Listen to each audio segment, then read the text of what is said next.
था कि डॉक्टर ने बोला कि आप कम से कम 3 से 4 महीने तक आप चल नहीं सकते हो। और जिस दिन सर्जरी होगी उसके एक दिन पहले से मैं आ जाऊँगा और मैं साधना करूँगा यहाँ बैठ के। मैं 40 डेज़ कुछ हुए थे मुझे, 40 डेज़ में मैं ऑफिस चल के गया। गुरुवे दीक्षा। मेरा नाम फिरोज़ अल्ताफ़ है, मैं प्रॉपर नासिक से हूँ। सर का एड्रेस मुझे नेट से मिला था, तो सर का मैंने कुछ वीडियोज़ देखे थे यूट्यूब पे। फिर उसके बाद second degree, third degree complete हुई और बाद में फिर मेरा जनवरी में कुछ एक एक्सीडेंट हुआ। फिर मेरा राइट साइड का जो पैर है वो ऐसा फ्रैक्चर हुआ था कि डॉक्टर ने बोला कि आप कम से कम 3 से 4 महीने तक आप चल नहीं सकते हो। था कि डॉक्टर ने बोला कि आप कम से कम 3 से 4 महीने तक आप चल नहीं सकते हो। और हकीकत में मैं चल नहीं पा रहा था, यानी कि मुझे एक आदमी चाहिए था कि जो मुझको साथ में मेरे चल सके करके। ज़मीन पर पैर रखने के लिए मुझे मना किया गया था कि अगर मैं ज़मीन पर पैर रखूँगा तो वो अंदर की ज़ख्म इतनी ये हो जाएगी कि वो गैंग्रीन में कन्वर्ट हो जाएगी। तो उसके बाद में मैंने जब भी साधना की है 26 चक्र की या फिर 6 चक्र की, अपने पैर को मैंने साधना दी।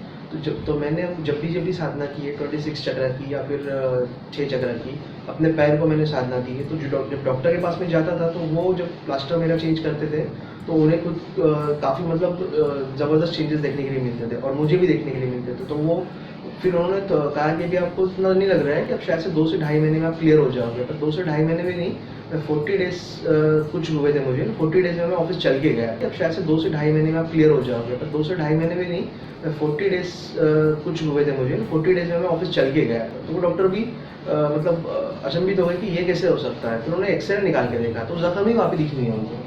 तो वो ज़्यादा शॉक में आ गए एकदम कि उन्होंने वही मुझको पूछा कि ये कैसे पॉसिबिलिटीज़ हो सकती है करके।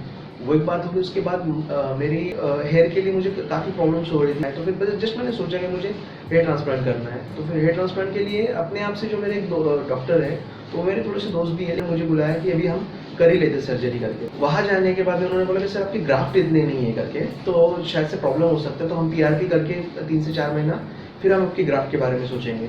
मतलब कि जब तक कि आपकी ग्राफ्ट मजबूत होने तो निकालेंगे। तो बाद में जब मैं बोला कि सर उसकी नौबत नहीं आएगी, आप एक पीआरपी कीजिए और जिस दिन सर्जरी होगी उसके एक दिन पहले से मैं आ जाऊँगा और मैं साधना करूँगा यहाँ बैठ के।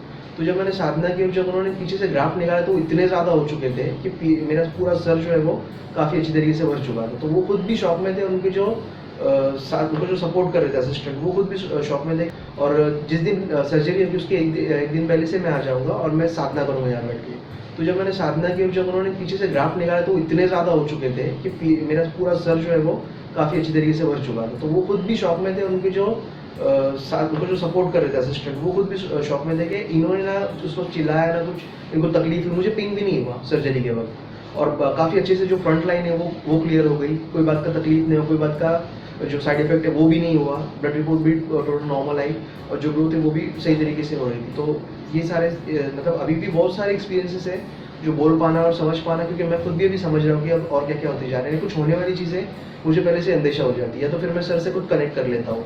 या जब भी मुझे ऐसा लगता है कि मैं कहीं ना कहीं तो भटक रहा हूँ तो मैं वापस दीक्षा के लिए आ जाता हूँ।